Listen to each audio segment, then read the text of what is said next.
களிமண்ணால் தேய்த்து குளித்து ஆடை அணிந்து வெளி செல்கையில் என் மீது வீசும் புலால் நாற்றமே எனக்கு நறுமண தைலம். வார்களால் இழுத்து கட்டப்பட்டு இடுப்பு இரக்கத்தில் தொங்கும் மாட்டுத் தோலின் பறையொலியே எனக்கு ஆதி தாளம். சடங்குகளுக்கும் சாவுகளுக்கும் ஆணும் பெண்ணுமாய் அடவு கட்டி ஆடும் குத்தாட்டமே எனக்கு நாட்டியம். நல்ல மாட்டை அறுத்து பசிய தென்னங்கிற்றின் மேல் 10ம் 20மாய் பங்கு போட்டு சாணம் மெழுகிய மூங்கில் கூடையில் செஞ்சிவப்பு மாட்டுக்கறியை அள்ளி செல்லும் வாரத்தின் வெள்ளி சனி நாட்களே எனக்கு திருவிழா.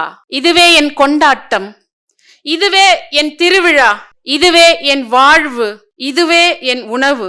எனக்கான உணவை நான் தான் விழுங்க வேண்டும், எனக்கான எச்சிலை நான் தான் உமிழ வேண்டும். வேண்டுமானால் உன் மலத்தை நீ தீர்மானித்துக் கொள், என் உணவை நான் தீர்மானித்துக் கொள்கிறேன். நன்றி.